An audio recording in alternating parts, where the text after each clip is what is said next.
মহাত্মা বিদুরের ৬ নম্বর নীতি। ভালো বন্ধু জীবনেও অনেক গুরুত্বপূর্ণ, কিন্তু খারাপ বন্ধু সর্বনাশ করে। বন্ধুত্ব মানুষের জীবনে একটি গুরুত্বপূর্ণ বিষয়। সঠিক বন্ধুর সংস্পর্শ একজন ব্যক্তির জীবনকেও উন্নত করতে পারে, আবার খারাপ বন্ধুর ব্যক্তিত্ব, চরিত্র ও ভবিষ্যৎ ধ্বংস করে দিতে পারে। এটি আধ্যাত্মিক, দার্শনিক, নৈতিক ও সামাজিক দৃষ্টিকোণ থেকে ব্যাখ্যা করা যায়। ১. আধ্যাত্মিক দৃষ্টিকোণ। আধ্যাত্মিকভাবে বন্ধুত্বের প্রভাব মানুষের আত্মিক উন্নয়নের উপর গভীরভাবে পড়ে। ভারতীয় দর্শনে সৎসঙ্গ বা সৎ মানুষের সংস্পর্শ খুবই গুরুত্বপূর্ণ বলে বিবেচিত হয়। উপনিষদ, গীতা ও বিভিন্ন পুরাণে বলা হয়েছে যে সৎসঙ্গ একজন মানুষকে সৎ ধর্ম ও সৎ পথে পরিচালিত করতে পারে, আর কুসঙ্গ বা মন্দ বন্ধুত্ব তাকে অধঃপতনের দিকে নিয়ে যায়। উদাহরণ: শ্রীকৃষ্ণ ও সুদামার বন্ধুত্ব। সুদামা ছিলেন শ্রীকৃষ্ণের শৈশবের বন্ধু। তিনি দারিদ্র্যের মধ্যে থেকেও সৎ ও ধর্মপরায়ণ ছিলেন। কৃষ্ণ তার প্রতি গভীর স্নেহ দেখিয়েছিলেন এবং বন্ধুত্বের মাধ্যমে তার জীবন বদলে দিয়েছিলেন। রাবণের কুসঙ্গ।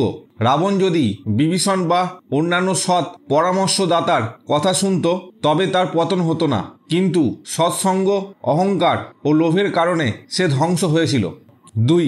দার্শনিক দৃষ্টিকোণ। দার্শনিকভাবে বন্ধুত্ব এমন একটি শক্তি যা মানুষের জীবনের নৈতিক ও বুদ্ধিবৃত্তিক বিকাশে সহায়ক হয়। প্লেটো, অ্যারিস্টটল বন্ধুত্বকে ৩টি ভাগে ভাগ করেছেন। ১. সুখামবেশী বন্ধুত্ব। ২. উপকারের জন্য বন্ধুত্ব। ৩. সত্যিকারের বন্ধুত্ব। সত্যিকারের বন্ধুত্ব হলো সেই বন্ধুত্ব যা একজনকে সঠিক পথে চালিত করে এবং তার নৈতিক ও আত্মিক উন্নয়ন ঘটায়। উদাহরণ: সক্রেটিস তার শিষ্য প্লেটোকে জ্ঞানের আলো দেখিয়েছিলেন, যা পরবর্তীতে পাশ্চাত্য দর্শনের ভিত্তি গঠনে সহায়ক হয়েছিল। অপরদিকে হিটলারের কিছু খারাপ উপদেষ্টা তাকে ভুল পথে পরিচালিত করেছিল, যার ফলে দ্বিতীয় বিশ্বযুদ্ধে কোটি কোটি মানুষের প্রাণহানি ঘটেছিল। ৩. নৈতিক দৃষ্টিকোণ।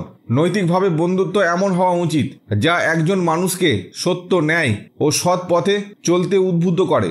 একটি সঠিক বন্ধুত্ব নৈতিক মূল্যবোধ তৈরি করতে সাহায্য করে। যেখানে একটি খারাপ বন্ধুত্ব একজন মানুষকে নৈতিক পতনের দিকে ঠেলে দিতে পারে। উদাহরণ: সৎ বন্ধুর প্রভাব। যদি একজন যুবক এমন বন্ধুদের সাথে মেশে যারা নিয়মিত পড়াশোনা করে, সৎভাবে জীবনযাপন করে, তাহলে সেই যুবকও ভালো অভ্যাস গড়ে তুলবে। কুসঙ্গের প্রভাব। যদি কেউ খারাপ বন্ধুদের সঙ্গে মেশে যারা মিথ্যা কথা বলে, চুরি করে বা দুর্নীতিগ্রস্ত, তাহলে তারাও ধীরে ধীরে সেই অভ্যাস তৈরি হবে। ৪. সামাজিক দৃষ্টিকোণ। সামাজিকভাবে বন্ধু নির্বাচন আমাদের ভবিষ্যতের উপর সরাসরি প্রভাব ফেলে। বন্ধুরা আমাদের চিন্তাভাবনা, নৈতিকতা ও কাজের ধরন গঠনে গুরুত্বপূর্ণ ভূমিকা পালন করে। ভালো বন্ধুদের উপস্থিতি সমাজে উন্নতি ঘটায়, আর খারাপ বন্ধুত্ব সমাজের ক্ষতি করতে পারে। উদাহরণ: ভালো বন্ধুদের প্রভাব। যদি একজন ব্যক্তি এমন বন্ধুদের সাথে মেশে যারা সমাজের উন্নয়নের জন্য কাজ করে, তাহলে সে নিজে ও সমাজের কল্যাণে অবদান রাখবে। খারাপ বন্ধুদের প্রভাব। অপরদিকে যদি সে এমন বন্ধুদের সঙ্গে মেশে যারা মদে আসক্ত, অপরাধপ্রবণ বা অসৎ উপায়ে জীবনযাপন করে, তাহলে তার জীবন ধ্বংস হয়ে যেতে পারে।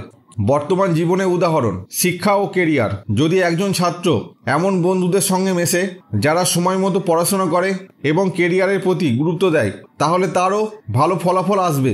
কিন্তু যদি সে এমন বন্ধুদের সঙ্গে মেশে যারা পড়াশোনা না করে, সময় অপচয় করে, তাহলে তাদের পড়াশোনা নষ্ট হয়ে যাবে। ব্যক্তিগত জীবন। একজন ভালো বন্ধু মানসিক শান্তি, সহানুভূতি এবং নৈতিক সমর্থন দিতে পারে। খারাপ বন্ধু মানুষকে নেতিবাচক চিন্তাধারায় প্রভাবিত করে এবং জীবনকে কঠিন করে তোলে। অর্থনৈতিক জীবন। একজন ব্যবসায়ী যদি সৎ ও বিচক্ষণ বন্ধুদের সাথে মেশে, তাহলে সে সফল হবে। যদি সে দুর্নীতিবাজ বা প্রতারকদের সঙ্গে ব্যবসা করে, তাহলে একসময় সে ধ্বংস হবে। মহাত্মা বিদুরের এই নীতি আমাদের শেখায় যে আমাদের জীবন ও ভবিষ্যৎ বন্ধুদের উপর নির্ভরশীল। একজন ভালো বন্ধু সঠিক পথ দেখায়, নৈতিকভাবে শক্তিশালী করে এবং জীবনে উন্নতির দিকে নিয়ে যায়। অপরদিকে এক খারাপ বন্ধু আমাদের নৈতিক অবক্ষয়ের দিকে ঠেলে দিতে পারে এবং সর্বনাশ ঘটাতে পারে। তাই সঠিক বন্ধুত্ব নির্বাচন করা আমাদের জন্য অত্যন্ত গুরুত্বপূর্ণ।